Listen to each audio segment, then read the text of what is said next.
जमाना social media का है तो बहुत सारी सियासी लड़ाइयाँ सोशल मीडिया पर लड़ी जा रही है।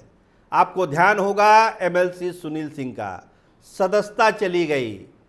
सोशल मीडिया पर लड़ाई लड़ते थे, इशारों ही इशारों में बहुत सारी ऐसी बात कह देते थे जिससे बवाल मच जाता था।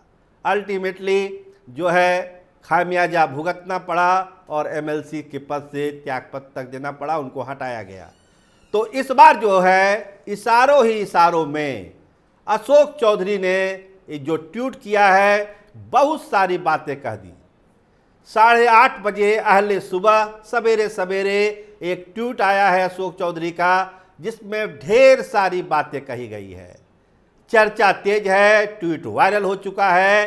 अपने अपने हिसाब से लोग समझने की कोशिश कर रहे हैं कि आखिर अशोक चौधरी उस ट्वीट के माध्यम से कहना क्या चाह रहे हैं, निशाना किसको बना रहे हैं। क्या बिहार में जो अगली राजनीति होनी है उसका कोई संकेत अशोक चौधरी सुबह सुबह किए अपने इस ट्वीट के माध्यम से कर दिया क्या उन्होंने? तो पहले सुनिए उस ट्वीट में कहा क्या है अशोक चौधरी ने। बढ़ती उम्र में इन्हें छोड़ दीजिए, बढ़ती उम्र में इन्हें छोड़ दीजिए। एक दो बार समझाने से यदि कोई नहीं समझ रहा तो सामने वाले को समझाना छोड़ दीजिए। आगे वो लिखते हैं अपने ट्वीट में, बच्चे बड़े होने पर वो खुद के निर्णय लेने लगे तो उनके पीछे लगना छोड़ दीजिए। गिने चुने लोगों से अपने विचार मिलते हैं, यदि एक दो से नहीं मिलते हैं तो उनको छोड़ दीजिए। अशोक चौधरी आगे एक बड़ी बात कहते हैं कि एक उम्र के बाद कोई आपको ना पूछे या कोई पीठ पीछे आपके बारे में गलत कह रहा हो तो दिल पर लेना छोड़ दीजिए।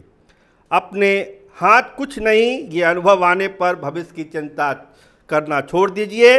यदि इच्छा और क्षमता में बहुत फर्क पड़ रहा है तो खुद की अपेक्षा करना छोड़ दीजिए। और आखिर में लिखते हैं कि हर किसी का पद, कद, मद सब अलग है, इसकी तुलना करना छोड़िए।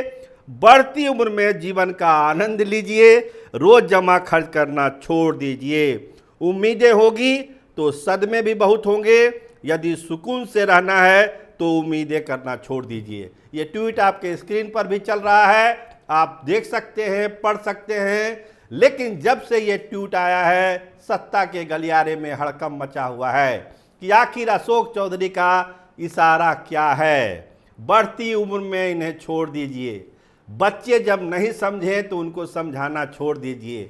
क्या बिहार में जो अगली सियासत होने वाली है इसका संकेत इस ट्वीट में अशोक चौधरी ने दिया है। किसी का नाम नहीं है, किसी पर कोई आक्षेप नहीं है, कोई आरोप नहीं है, एक छायावाद की भाषा है।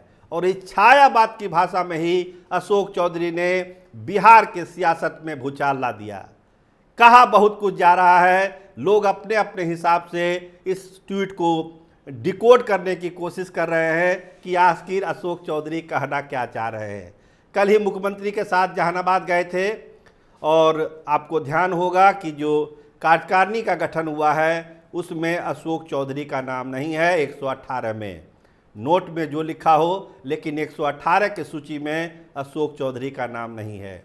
अशोक चौधरी दिल्ली गए थे, अभी मिल के आए हैं, लोकसभा अध्यक्ष से भी उनकी मुलाकात हुई थी, बड़े बड़े नेताओं से वहाँ मिले थे। वो लगातार दिल्ली के दौरे पर रह रहे हैं, आजकल बड़े बड़े नेताओं से मिल रहे हैं। और आज सवेरे सवेरे जो ट्वीट हुआ है उसके बाद तमाम चीज़ों को लोग जोड़ने की कोशिश कर रहे हैं कि क्या उन अशोक चौधरी के उन यात्राओं का, उन बातों का इस ट्वीट से कोई लेना देना है या फिर एक ये सामान्य ट्वीट है। अशोक चौधरी ने अभी इस पर कोई खंडन मंडन नहीं किया है। ये चूँकि सामान्य ट्वीट है, लोग बताएंगे ही, खुद उनसे पूछा जाएगा तो यही कहेंगे कि ये तो सामान्य ट्वीट है, छायावाद की बात है, दर्शन की बात है। लोगों को इनको समझना चाहिए कि बढ़ती उम्र में इन्हें छोड़ देना चाहिए। लेकिन जो राजनीतिक विश्लेषक हैं वो यही समझ रहे हैं कि अशोक चौधरी ने बड़ी बात कह दी है और उस बड़ी बात जब डिकोड होगी धीरे धीरे तब सामने आएगा कि बिहार की सियासत में आगे होने क्या वाला है।